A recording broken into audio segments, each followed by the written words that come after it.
Passamos agora ao Dr. Pedro Meireles, com um tema de sedação paliativa. Boa tarde a todos. O meu nome é Pedro Meireles, sou oncologista do Serviço de Oncologia Médica do IPA de Lisboa. Tenho mestrado também de cuidados paliativos e é para mim um gosto enorme estar aqui presente. Quero agradecer o convite e quero congratular-vos pela excelente organização deste simpósio. O desafio que me propuseram foi falar sobre sedação paliativa e durante os próximos 20 minutos vou tocar aqui um bocadinho em todos os pontos fundamentais, desde a sua definição, os tipos de sedação, as indicações que temos, o nosso protocolo de instituição, os desafios, a monitorização que deve ser feita tanto por médico como por enfermeiro e os aspectos éticos e legais. A sedação paliativa, assim como é definido pela Associação Europeia de Cuidados Paliativos, é a administração deliberada de fármacos para reduzir a consciência dos doentes, com o objetivo de aliviar o sofrimento físico e psicológico intratável, mas não de acelerar a morte. A Associação Portuguesa de Cuidados Paliativos também o corrobora, indica que é para controle do sofrimento intolerável e refratário, respeitando a autonomia e dignidade do doente. A sedação paliativa assenta em 4 pilares fundamentais. Primeiro, aliviar os sintomas refratários, com uma redução controlada da consciência, utilizando por isso a dose mínima necessária para o conforto do doente, e ela é permitida no âmbito dos cuidados paliativos. Isto há aqui uma linha muito ténue e é muito importante educar os profissionais de saúde para que os profissionais de saúde consigam educar e esclarecer os doentes e os familiares dos doentes, porque a sedação paliativa não é eutanásia.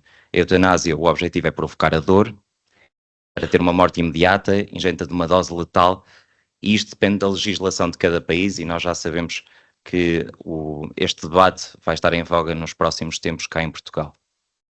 A sedação paliativa é, assim, um cuidado essencial em fim de vida. É um desafio na fase terminal, no sofrimento refratário do doente, quando já tudo foi tentado e mesmo assim o doente está desconfortável.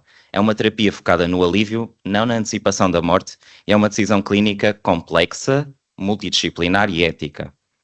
Temos 3 tipos de sedação que eles vão se sobrepondo mais ou menos uns com os outros. Primeiro é uma sedação proporcional, ou seja, é ajustada no mínimo necessário para controlar os sintomas do indivíduo. Temos a sedação contínua, quando o sofrimento já é extremo e é irreversível, e a sedação contínua vai se prolongar até à morte, e isso pode ser necessário com doses ajustadas também ao longo do tempo. E por fim, temos uma sedação intermitente, quando se recorre à sedação apenas em momentos de crise, e depois permitindo depois que o doente recupere a consciência. As indicações clínicas são muito claras nas nossas legislações e nas nossas regras enquanto serviço. Tem que haver uma doença avançada, progressiva e incurável, com um prognóstico vital inferior a 2 semanas. O sofrimento deve ser considerado intolerável pelo próprio, mas caso o próprio não tenha consciência, pelo seu cuidador, pela família ou então pelo próprio profissional de saúde. E os sintomas têm que ser considerados refratários após várias medidas terapêuticas.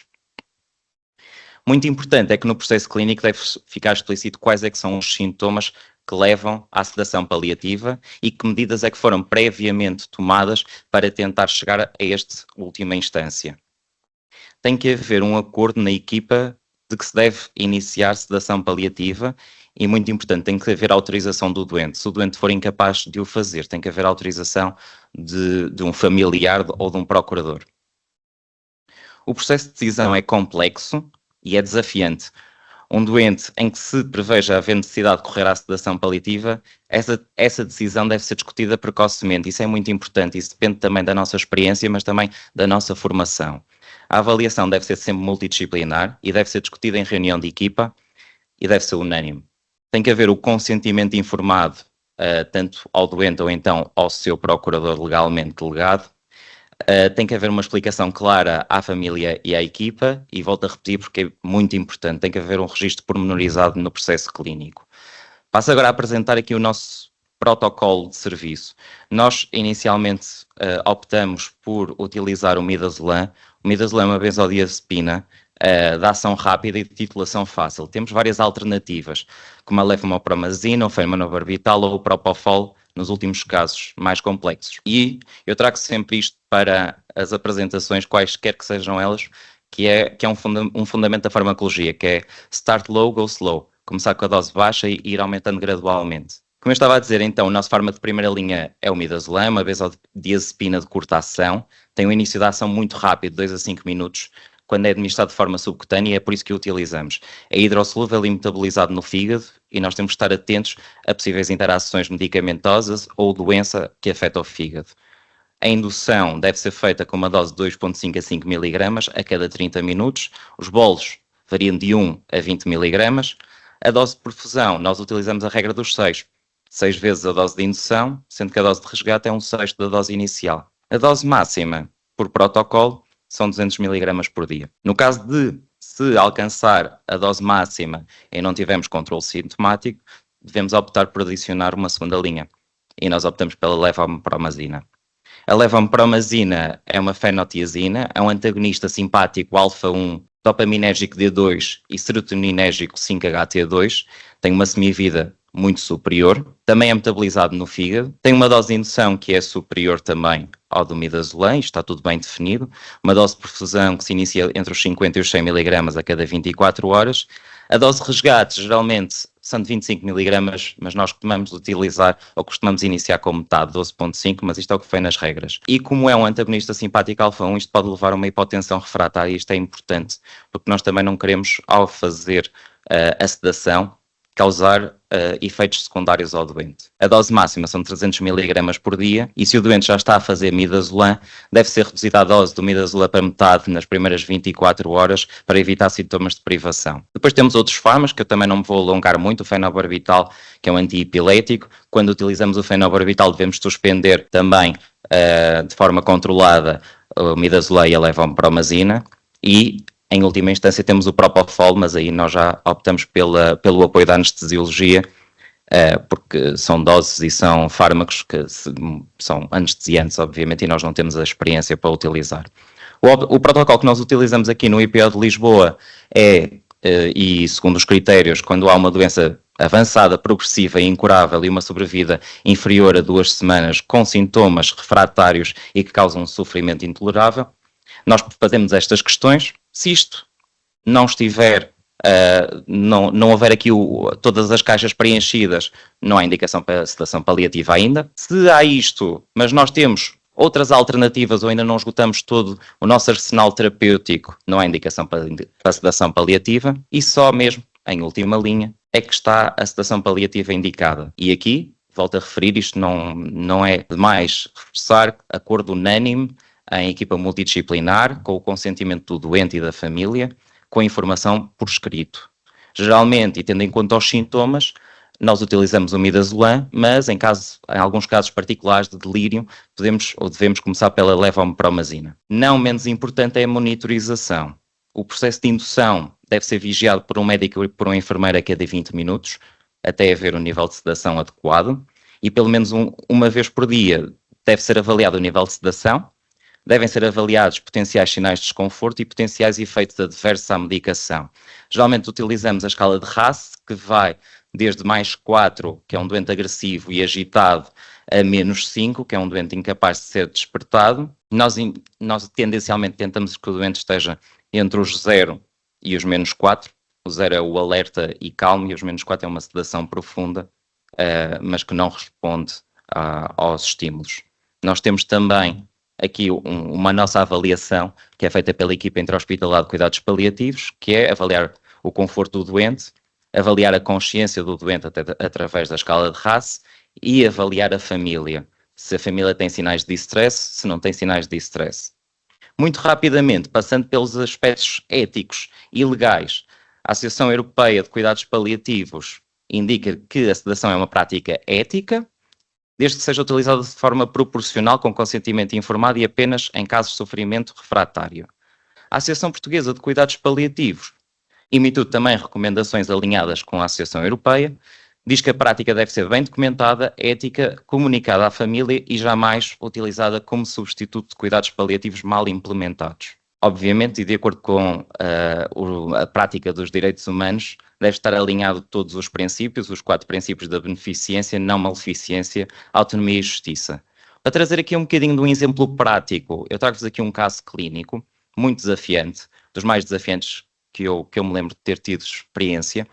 Uma mulher de 46 anos, com consumos toxifílicos ativos de cocaína e anfetaminas, com um diagnóstico de um carcinoma da amígdala com metastização múltipla, que estava em terceira linha paliativa na altura do internamento.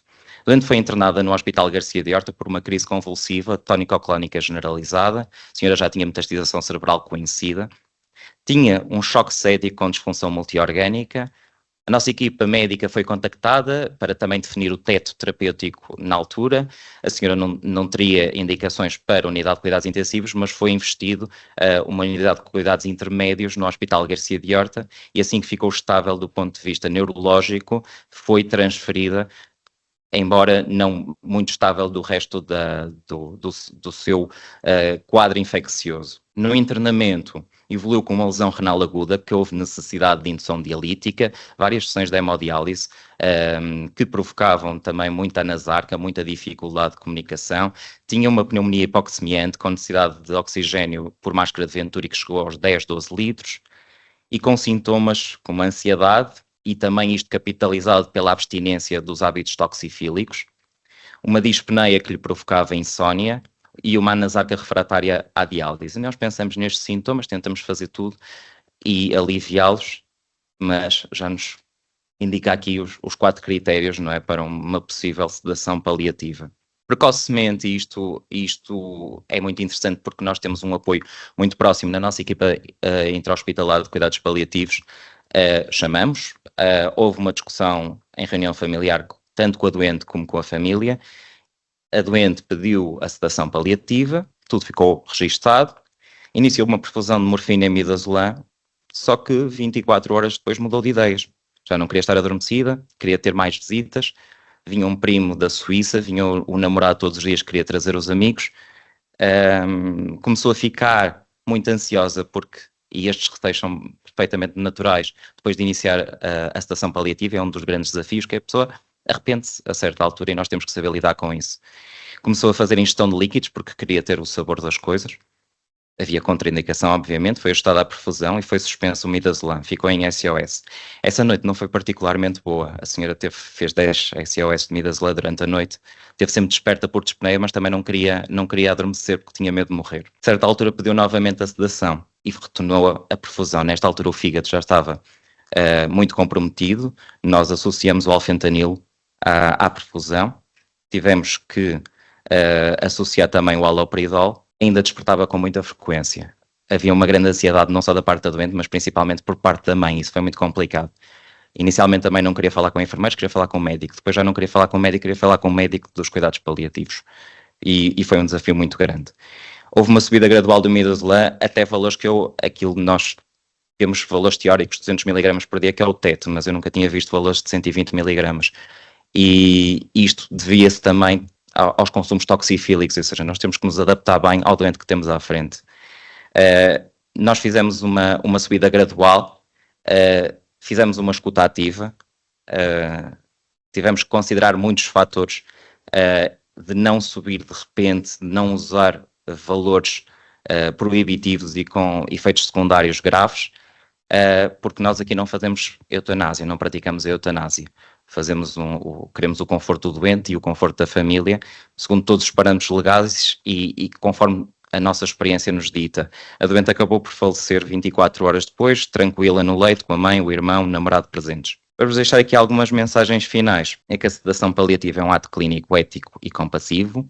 Tem que haver um planeamento e o planeamento deriva da formação e da experiência. Tem que haver comunicação com o doente e com a família e tem que haver documentação no registro médico e tem que haver um consentimento informado. Há vários desafios durante o processo, particularmente com o doente e particularmente com a família. E deixo daqui uma mensagem final que aliviar o sofrimento é uma responsabilidade, não é uma escolha. E muito obrigado. Queria só parabenizar os oradores e agradecer pela presença e pela disponibilidade. E vamos então dar início à nossa sessão de questões e de reflexões que queiram partilhar, tanto aqui presentes como lá em casa. Peço só que se identifiquem com o vosso nome e com a instituição a que pertencem. Olá, boa tarde. Sou a Rita, sou enfermeira, trabalho também em Oncologia Médica 2 e na sequência do caso clínico que o Dr. Pedro Meireles esteve a descrever, eu acho que nós que trabalhamos lá reconhecemos a situação, isto não é uma questão, é só um comentário. Foi de facto muito desafiante, quer para os médicos, quer para os enfermeiros, para a equipa toda, mas teve um final muito feliz e estou só mesmo a comentar isso porque para mim não estou habituada ou nunca tinha presenciado. A família e os amigos fizeram uma festa de despedida, um gathering, como eles costumam dizer. Como eles costumam dizer, não, como eles disseram. O namorado acho que era do Reino Unido, e não sei se é uma prática comum, mas aqui, para mim e para a restante equipa, foi com alguma surpresa que acolhemos este evento, mas realmente foi muito bonito. A família e os amigos decoraram a nossa sala de estar, a doente foi levada em cama, houve fotos, houve comida, foi assim uma despedida e realmente passado 24 horas ela faleceu confortável, não é? Dado todo o ajuste que houve da perfusão, da medicação, mas com esta despedida feita e acho que apesar de desafiante e complexo acabou por ter um final muito feliz.